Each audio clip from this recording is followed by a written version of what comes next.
1. Steven van de Velde, a convicted child rapist. In 2016, Dutch beach volleyball player Steven van de Velde crossed a line that should have ended everything. At just 19, he traveled from the Netherlands to the UK after meeting a 12-year-old girl on social media. He gave her alcohol, then raped her, not once, but multiple times over the course of a single visit. He was caught, arrested, and pleaded guilty to 3 counts of child rape. The UK court sentenced him to 4 years in prison. But he didn't serve 4 years. He didn't even serve half. Just 13 months later, Van de Velde walked free under Dutch law and returned to his volleyball career as if nothing had happened. He stepped back onto the sand, played professionally, and eventually competed at the highest levels again. While the world moved on, the girl he abused never got that option. Many fans didn't even know the full story. His conviction isn't widely discussed, and for years, his name continued to appear in official tournament brackets without explanation. This is just one of the 15 dark stories of volleyball that we're discussing today. Second, Rick Butler coach. In the 1980s, multiple women former teenage athletes came forward to say Butler groomed and abused them. Some were just 14. The accusations weren't whispers. They were detailed, repeated, backed by documentation. One woman said he promised her playing time in exchange for sex. Rick Butler wasn't just any coach. He built an empire, the kind of youth volleyball program every ambitious parent wanted their daughter to join. Sports Performance Volleyball Club, dozens of championships, Olympic-level talent, and a wait list of dreams. In 1995, Illinois Child Services found credible evidence of risk of harm under Butler's supervision, but somehow he kept coaching. For decades, USA Volleyball didn't ban him until 2018. By then, he'd already built a Hall of Fame resume. Lawsuits piled up. Families said they were deceived and told nothing about his past. One parent called it a factory of silence. He never faced criminal charges, and to this day, he denies any wrongdoing. But the sheer volume of accusations and the haunting consistency of the stories paints a terrifying portrait. Third Wisconsin team leaked scandal. In October 2022, someone leaked private photos and videos of the Wisconsin team players online. Some of those images showed them celebrating in the locker room, lifting their sports bras, goofing off, being human. What they never consented to was for any of it to become viral content. Screenshots became a spectacle, jokes became headlines, and privacy was obliterated. The university called it a significant and wrongful invasion. Police launched a full investigation, but the internet doesn't care. What goes up doesn't always come down. And for these women, young, visible, vulnerable, the emotional toll was massive. They didn't ask to be part of this story. They weren't reckless. They were targeted. No suspect was ever publicly named. No arrests. Just trauma. Just the feeling of being watched, even when you're supposed to feel safe. And while the world moved on, the scars didn't. 4. Amanda Sylvester. December 2024. 15-year-old Amanda Sylvester collapsed during volleyball warm-ups in College Park, Georgia. She wasn't breathing. Her teammates screamed. 911 was called more than once, but no ambulance came. Grady EMS miscategorized the call as low acuity. Amanda's mother was forced to throw her into the car and race to the hospital herself. It was too late. She had suffered cardiac failure, and whatever chance she had was crushed by bureaucratic incompetence. A state investigation was launched, but no clear accountability emerged. Just silence. Just grief. Her teammates never stepped on that court again. A mother buried her daughter, and a system shrugged. 5. Jimmy George. In India, Jimmy George wasn't just a volleyball player. He was a national treasure. By 21, he was captaining the national team. By 24, he was playing pro in Qatar. And by 30, he was dominating in Italy's Serie A, the world's most competitive volleyball league. He was graceful, he was powerful, he made volleyball look like art. And for millions of Indian fans, he was proof that greatness didn't need to wear cricket whites. But greatness doesn't guarantee protection. In 1987, Jimmy was in Italy with his club team, preparing for yet another match. He never made it. A transport truck crashed into his car. The impact was fatal. George died instantly. No warning, no goodbye.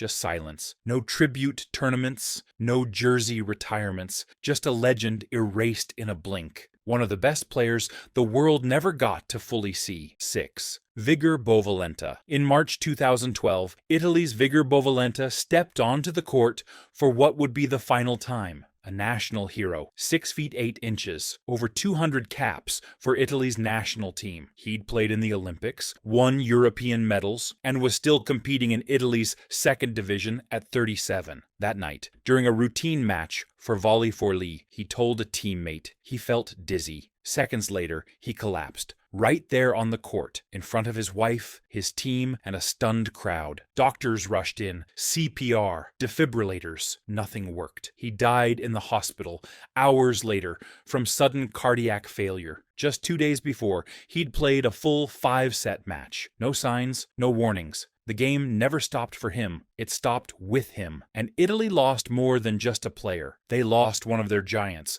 without any time to prepare. 7. Victoria Garrick. Victoria Garrick wore the USC jersey with pride, a Division I athlete, performing under bright lights and brutal pressure. To fans, she was all confident. Fierce serves, quick feet, big smiles. But what no one saw was the battle behind her eyes. Victoria was collapsing internally, crushed by anxiety, performance pressure, and a constant war with her own body image. Every mistake felt like failure. Every win felt empty. Depression sank in, deep and silent.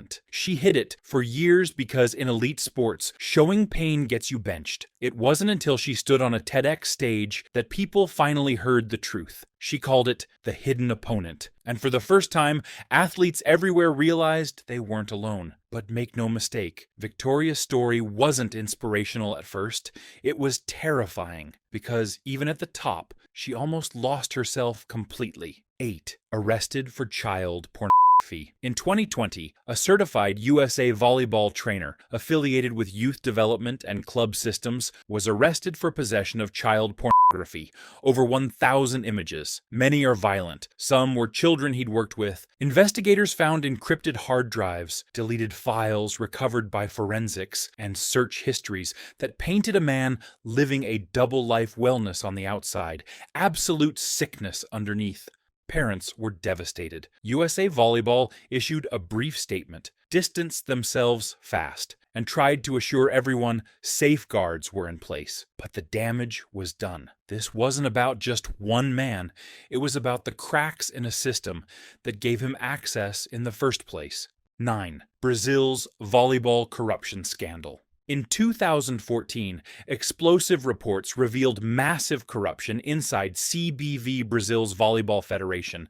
Millions of dollars were funneled into shell companies owned by top officials. Contracts were inflated, funds were redirected, and all while junior teams played with secondhand gear and unpaid coaches. Ari Graça Filho, the most powerful man in world volleyball, was right in the center. He denied everything, called it media speculation. But then came Swiss bank records, invoices with forged names, and hush money payments to whistleblowers. Years passed. Investigations dragged on. No one went to prison. No money was ever truly recovered. And Ari, he remained president of the FIVB, Fabiana Claudino. In Brazil, Fabiana Claudino was a star 2-time Olympic gold medalist, former captain of the national team, and a dominant middle blocker. But her fame didn't shield her. It made her a target. While she led Brazil to victory, her inbox filled with hate.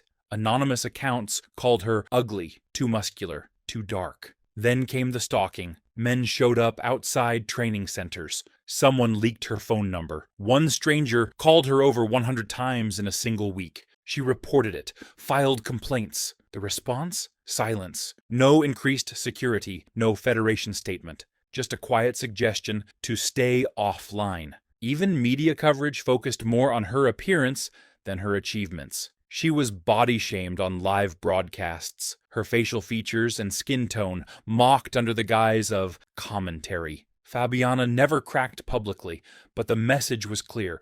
Even at the top of the game, even with medals in both hands, a woman's safety and dignity could still be treated as optional. 12th, Maddie Lethbridge. Maddie Lethbridge was a rising star in Canadian university volleyball, fast, powerful, relentless on defense, until one match in 2021 changed everything. She took a hard fall, diving for a dig. Her head hit the floor. Her vision blurred. She told her coach something felt wrong. They told her to walk it off. She returned to the court, finished the match. Then came the migraines, the memory lapses. She stopped recognizing words, couldn't focus on a screen. Still, team staff downplayed it. Just stress. Get some rest. It took weeks for her to get a proper diagnosis, post-concussion syndrome. By then, the damage was done. Maddie had to withdraw from school. Volleyball is over. Classes were gone, and no one from the team followed up. She eventually spoke out, and her story hit hard. Because her injury wasn't just physical, it was institutional, ignored by people who should have known better. 13th Philippines National Team, 2018. The Philippines was ready for a volleyball revival. New talent, rising fan base, a women's national team set to compete in the Asian Games. But instead of momentum, the athletes walked into a war zone, not of spikes and serves, but of federation politics and power struggles. Two volleyball bodies, LVPI and PVF, both claimed official control. Players got caught in the crossfire, schedules shifted overnight. Coaches were hired, then fired. Even visas were delayed because officials couldn't stop fighting over who was in charge. One player described the training camp as pure chaos. Another said they were used as pawns for clout. At the games, the team underperformed. Critics blamed the athletes, but no one saw the hours spent in boardrooms instead of practice. The fear of speaking out. The coaches played both sides. What was supposed to be a national comeback turned into a case study in how power, ego, and politics can crush athletes long before they hit the court. 14. Cuba's national team assault case. In 2016, Cuba's men's volleyball team landed in Finland for a friendly tournament. They never made it to the final match. 6 of the team's top players, including Olympic hopefuls, were arrested for gang raping a Finnish woman in a hotel room. The case wasn't a rumor. It was proven. CCTV footage showed the players escorting the woman to the room. DNA matched. The court ruled it was not consensual and that she was physically held down and assaulted. The verdict? 5 players got prison sentences ranging from 3.5 to 5 years. The fallout for Cuban volleyball was massive. Top stars erased from the lineup. Sponsorships pulled. A global reputation in flames. But the woman, she was the one who vanished from headlines. No interviews, no recovery arc. Just a silent exit while the world debated stats and suspensions. What should have been a national showcase